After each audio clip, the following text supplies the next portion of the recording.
When I was 17, my family moved 2 states away without telling me. They left a note on the kitchen table that read, "You'll figure it out." 12 years later, after I finally built a life without them, they tried to come back into it. When I was 17, I returned to a wholly empty apartment and a scrap of paper on the counter. It was the cruelest sentence I'd ever read, "You'll figure it out." I had no idea what I'd done wrong.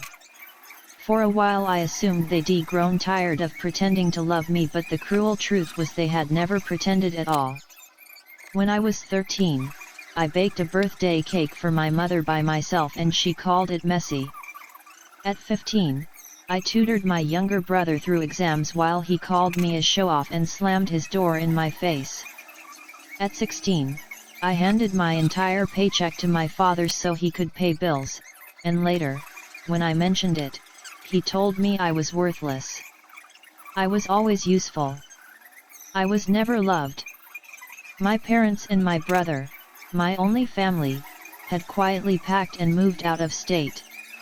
I learned about it from the landlord a week later. The lease had been cancelled early. I had 7 days to leave. I slept on a friend's couch for 3 nights until I had nowhere left to go. Eventually I took refuge in the back of a storage unit I rented with the last of my cash.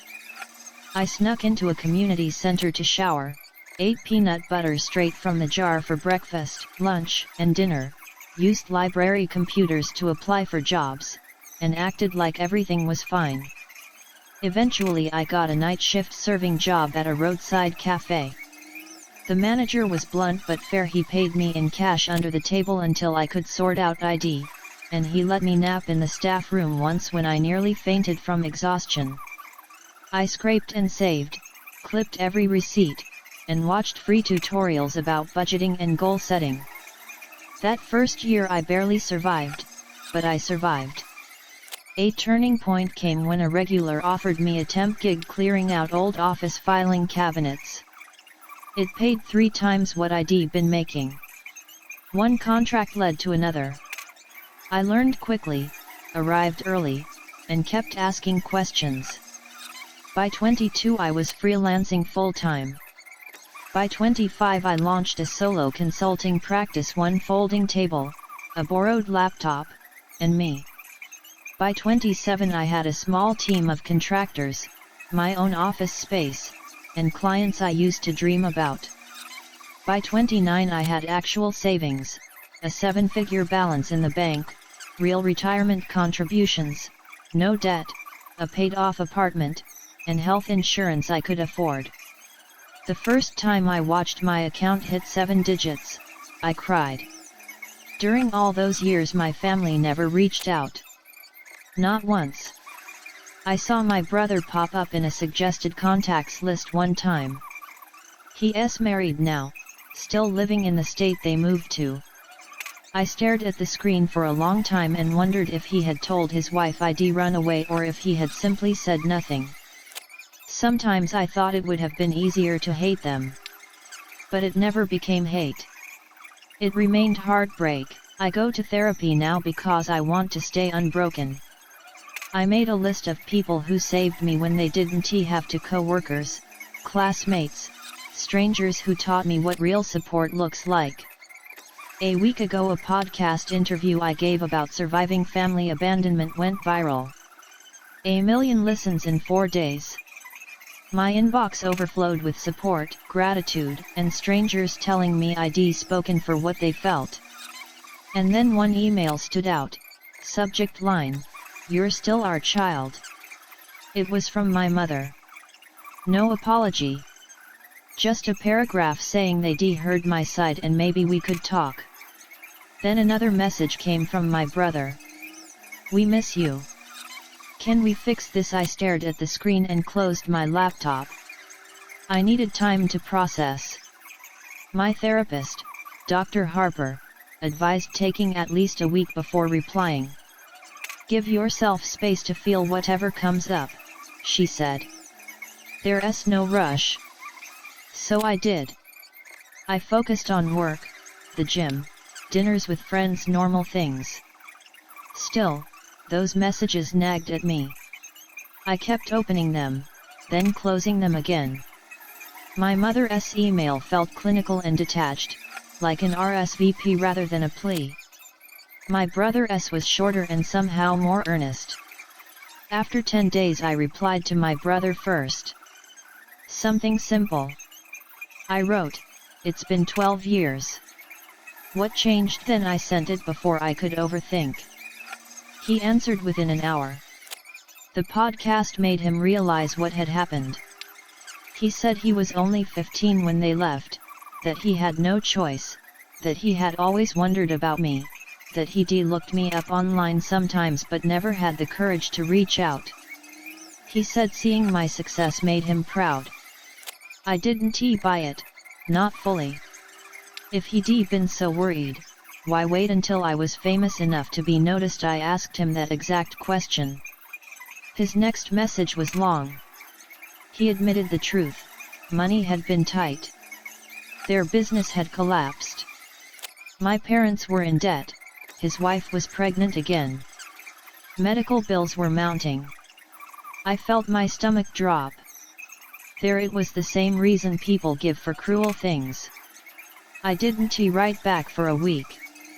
Then my mother sent a follow-up with old family photos attached, me as a baby, us at the shore when I was small, my brother and I building a snowman. Pictures that looked like they belonged to someone else's life.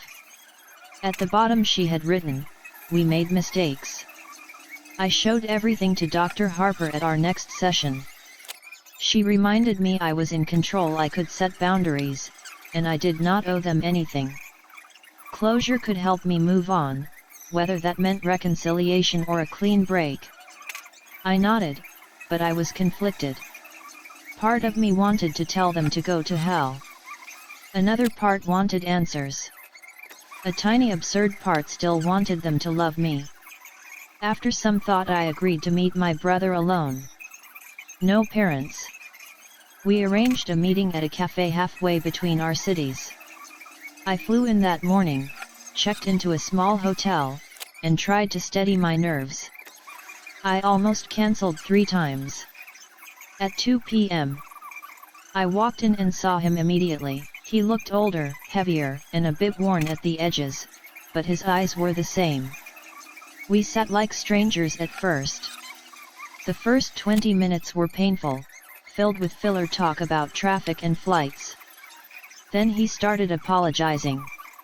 "Ava, I'm so sorry," he said, voice cracking. He told me he was just a kid when it happened and didn't know about their plan to leave me. He said he'd been too frightened to stand up to them. He looked genuinely broken. But I'd been fooled before, so I watched his face for signs of deceit. I asked the question that had haunted me for a decade: why me? Why did they leave me? He looked down. "They always saw you as the strong one," he said. "They convinced themselves you'd be fine. They told themselves you were independent enough to manage.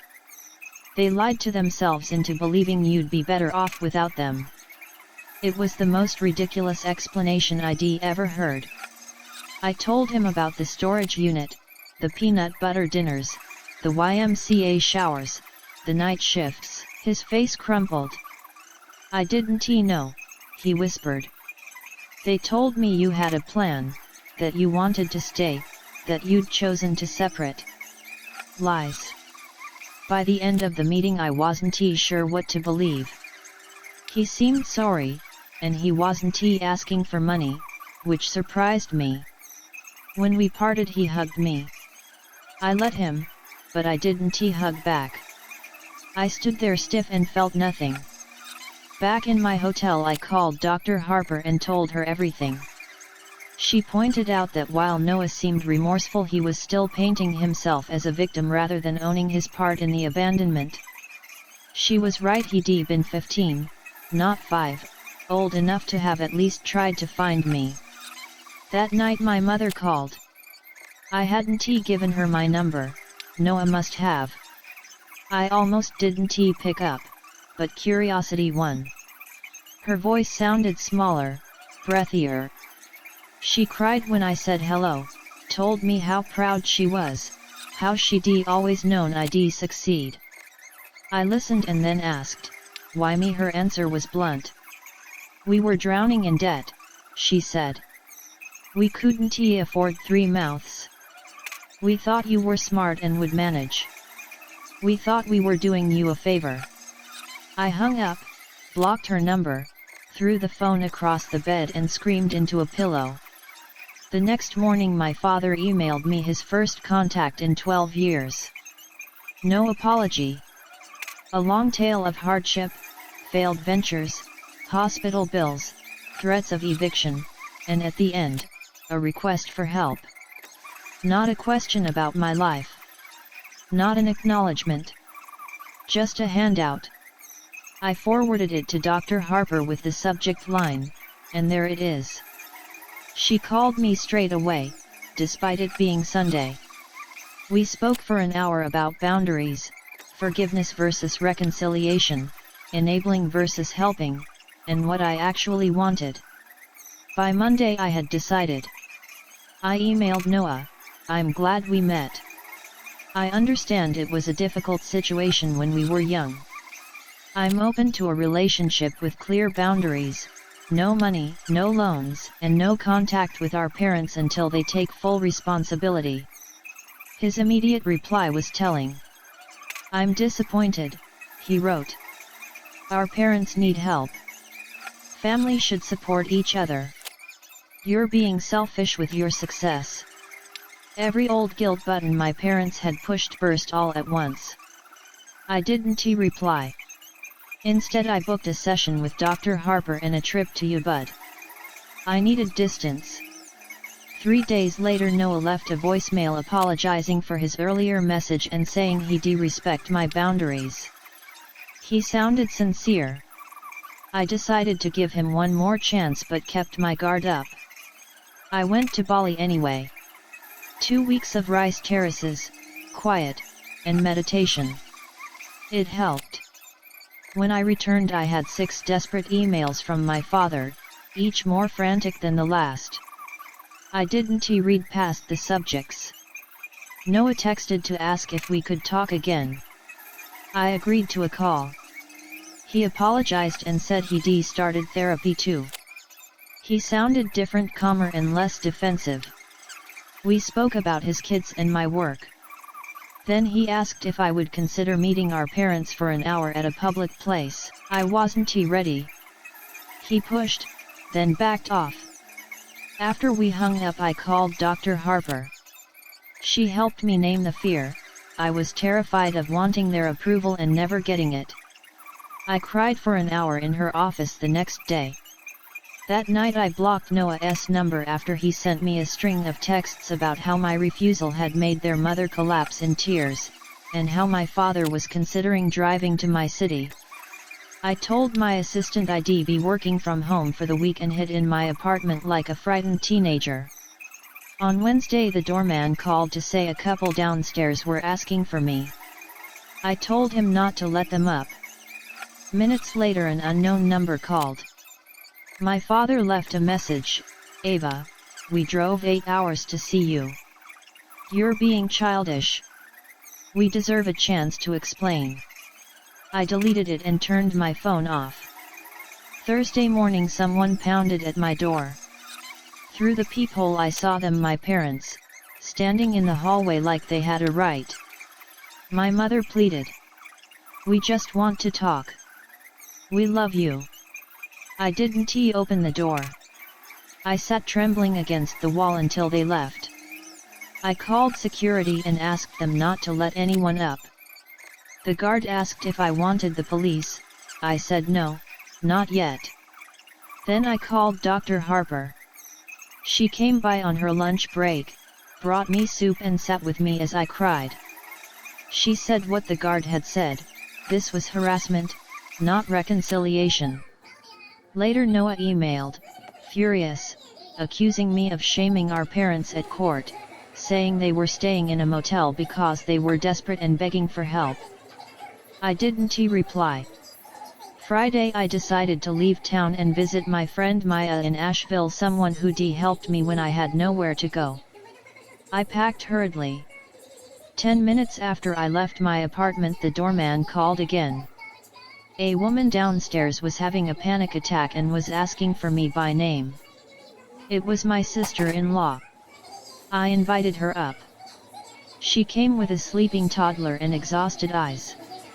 Sophie sat on my couch and explained she'd only learned about me 3 years earlier. Noah had told her I'd run away at 17. Hearing my podcast shocked her. She confronted him, and he finally told the truth. She pressed him to reach out. She had no idea my parents were asking me for money. She apologized for any role she played in their story. She said she insisted Noah contact me when she discovered the lies. Then she showed me old social posts my mother had made asking for prayers to find her wayward daughter, fabrications meant to make them look like the injured party. Photos and posts from years after the abandonment were crafted to reverse the narrative. Sophie was horrified. She apologized for believing the lies. She even threatened to expose my parents when she learned the truth. She showed me messages where my mother had spun a tale of being victimized by a runaway child. I felt punched. Sophie said she confronted them. They admitted their version was a fabrication when she threatened to tell the whole extended family. Her toddler woke up Ivy, a sunny little child, and Sophie asked simply, "I want my girls to know their aunt, but only if you want them to. No pressure." After they left, I sat for hours and called Dr. Harper. "Abusers control narratives," she said. "They create alternate realities where they are the victims." She asked me what I wanted to do. I didn't know. That night my father sent an email that was different, angry and threatening. He accused me of lying online and said they would sue for defamation unless I removed the podcast and issued a public apology. I sent everything to my lawyer, Daniel. He called right away. "Don't respond," he said. "Save everything. Truth is an absolute defense. If they file, he'd handle it." The next morning Noah called, frantic.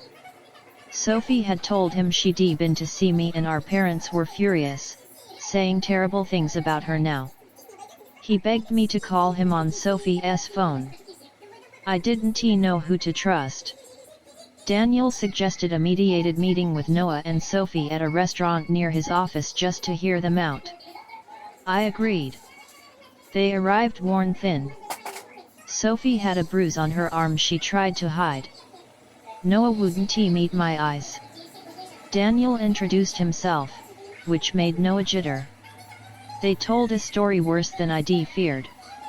My parents had lived off Noah for years, moving in and out of their house, taking money during crises and criticizing everything he did. When Sophie confronted them about me, my father had grabbed her roughly. Noah had finally told them to leave. Now they were staying in a motel, calling constantly, showing up at his workplace.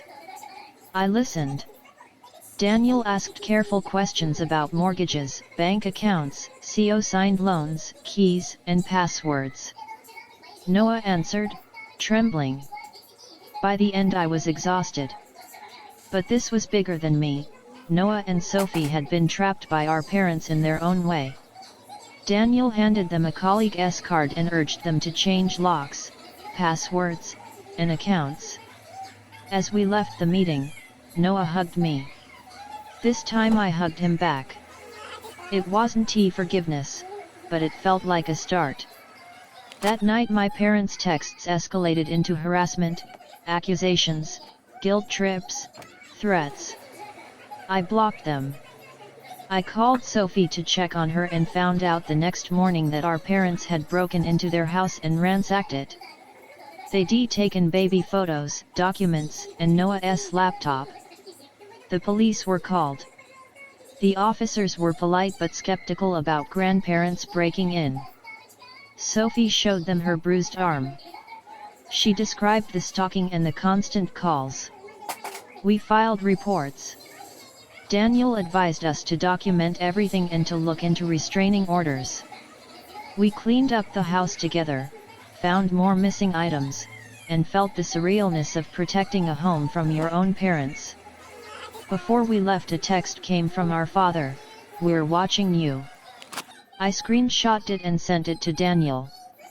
I decided to invite Noah and Sophie to stay with me. My building had security, a doorman, cameras, some small measure of safety. That night we ate takeout in my living room while Ivy crawled around with toys. The scene wasn't the family reunion I'd once imagined, but it felt right: broken people trying to build something new. The next morning Daniel filed emergency restraining orders and connected us with a detective who seemed willing to take the break-in seriously. The judge set a hearing for the following week. Days later, a brick shattered Noah's car window in the parking garage, a clear escalation. Security footage showed a figure in a cap with his face turned away. We added it to the file and felt increasingly unsettled. Then came another message from my mother: "Last chance." I almost deleted it. The line was simple: "If you go to court tomorrow, you'll regret it forever." Daniel took a screenshot and added it to evidence. Court morning felt oddly calm. We dressed cleanly and arrived separately. My parents sat across from us in the courtroom, smaller than memory. They tried to explain away the evidence. The judge asked blunt questions about abandoning a minor, and their answers were evasive. After hearing the facts, the judge granted 3-year restraining orders: no contact, no approaching our homes or workplaces, no messages through third parties, and immediate arrest for violations. My parents looked stunned. I walked away without looking back and felt a small weight lift. Outside the courthouse, Daniel told us we'd done well. He said the orders were strong and to call him immediately if they violated anything. We thanked him, still dazed. Noah hugged me and apologized for not protecting me then, for not looking harder, for believing their lies. I hugged him. We drove to the cars and found a text with a photo of Ivy at a neighbor's yard and 4 threatening words beneath: "This isn't over." We called Daniel, who told us to forward everything to him and to go straight home. He called the police. The officers increased patrols around my building. We sat together in my apartment that night, exhausted and jumpy. The detective traced the message, but the number was routed through a burner. We felt both protected and vulnerable. Daniel urged us to lay low and document everything. Sophie suggested a hotel with interior corridors. Noah thought about moving his family temporarily to relatives. I felt anger swell. We had done everything right, but nothing seemed to stop them. That night I took watch at the window. Around 2 a.m. I saw a familiar car circle the block and park across the street. My father sat watching the building. He stayed in his car. Daniel later said that wasn't technically a violation. We kept photographing everything. The detective started to take protective steps, but the legal system had limits. Still, the restraining orders gave us leverage if anything escalated. Sophie and Noah stayed in my guest room while Daniel filed for permanent orders. Life with people in my space felt odd but comforting in a new way. The drop clink of a toy, the soft hum of Sophie folding laundry, Noah tapping at his laptop in the next room. In the evenings I wandered through the noise and felt a strange, fragile peace. One afternoon a bouquet arrived at my door with a threatening card: "We know where you are." I refused it and asked the doorman to call the police if the driver returned. Daniel told me to keep the message and add it to the evidence. Late that night, after everyone slept, I let myself finally feel it all: fear, fury, and a small, stubborn hope. In the morning Sophie found me making tea and sat down beside me. It was okay not to be okay, she said. I wasn't sure when I'd felt safe enough to believe it. Sophie told me she'd come because she couldn't let her daughters grow up thinking abandoning a child was acceptable. She'd seen the warning signs and didn't want that cycle repeating. We settled into routines: work during the day, security checks by night, Dr. Harper on the phone, Daniel organizing filings. Then the detective found security footage of our parents near the gas station close to the time of the break-in. The judge seemed to take it seriously. The hearing was set for Monday. But the threats continued: a brick, anonymous photos, a string of unnerving messages. They were unpredictable and escalating. The morning of the hearing I sent my parents a final email. I knew they were watching the building. So I offered one last chance: meet me for coffee at noon the next day at the corner cafe, just me, no police, no lawyers. After that, I wrote, leave us alone forever. I didn't tell Noah or Sophie. I needed to do this myself. My father replied, we'll be there. No guilt tripping. No pleading. Just confirmation. I spent the rest of the day preparing mentally, the words I needed to say, the boundaries I needed to state. I slept better than I had in weeks. At noon the next day I arrived 15 minutes early, chose a table in the back where I could see the door and wouldn't be visible from the street. They came exactly on time and sat across from me like strangers. We looked at each other for a long moment. I spoke first. I didn't call the meeting to reconcile, I told them. I didn't come to give you money or hear excuses. I'm here to make one thing clear: it's over. You've lost more than a court case. You've lost me. You've lost Noah. You've lost your grandchildren. And if you can't accept that and you keep stalking us, threatening us, or forcing your way back in, I will ruin you. My father tried to interrupt. I raised a hand and pulled up my phone, showing them screenshots of every threatening message, the photo of Ivy, the emails, and the police reports. I told them copies were with lawyers, with law enforcement, and with people in their community. If they contacted any of us again, I would share everything with their employers, neighbors, and anyone who would listen. My mother cried and said they wanted their family back, that they'd made mistakes and deserved another chance. I looked at her long and said, you should have thought about this before you left your 17-year-old alone. Before you lied to everyone. Before you broke into Noah's home. Before you threatened your grandchild. My father's anger spiked. You're ungrateful, he said. You owe us for raising you. I laughed, really laughed. Do you seriously expect gratitude for doing the bare minimum for 17 years and then abandoning me entirely? Do you believe that entitled you to continue existing in our lives? The laughter stopped something in the room. They fumbled for responses and offered more excuses. I let them talk, and when they ran out of words I stood and left without another look. It wasn't closure. It wasn't forgiveness. But it was a boundary I intended to enforce with everything I had. Later that day we went to court and presented the ongoing harassment. The judge extended protections, and Daniel told us to keep documenting. We moved forward slowly, adjusting our lives to living without them in practical ways, changing passwords, rechecking locks, strengthening security, and staying close to Noah and Sophie in ways that felt safe. It wasn't perfect. It wasn't easy. But it was ours, a new, chosen family, fractured and stitched together. In the weeks that followed we learned to pick our battles. We called the police when they violated orders, we forwarded messages to Daniel, who filed new reports and kept the pressure on. We talked about trauma and about the difference between responsibility and ownership.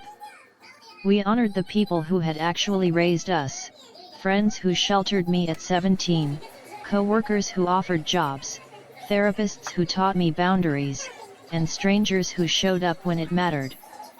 They were the people who had saved me.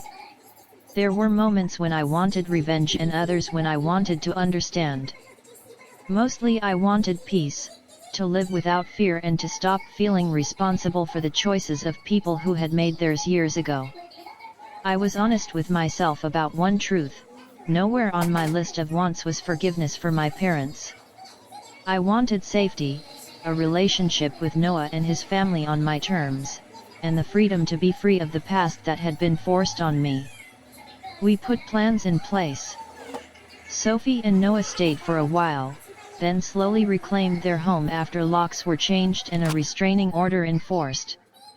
Ivy began to laugh again. We took turns sleeping and watching, and I learned to ask for help. I practiced saying no to guilt and yes to protection. I worked, grieved, and allowed myself small pleasures that had once seemed indulgent. I built a life where the people who had chosen me mattered more than those who had not. Months later, some days feel ordinary: coffee, emails, playdates, and quiet evenings. Other days I still flinch at a knock or a phone buzz from an unknown number. I keep therapy appointments, save screenshots, and make time for the people who stood by me. Noah and I are rebuilding something tentative and honest. It's not what I once imagined family to be, but it's a version that might, slowly, become whole. When my parents first reached out, I almost crumbled. But I learned that boundaries are not cruelty, they are survival. I learned the difference between being responsible for someone and being responsible to myself. I reclaimed the narrative of my life from people who tried to rewrite it. I filed the threats, kept records, and let the law do its work. I let my chosen family in, and I let go of what was never mine to carry. I still think about that note on my kitchen table sometimes. You'll figure it out. It was cruel then and strangely prophetic now. I did figure it out. It took years of scraping, of sleeping in odd places, of asking strangers for help, of therapy, and of choosing myself again and again. It took love from people who weren't obligated to give it. And it took me saying, out loud and finally, this is where I draw the line.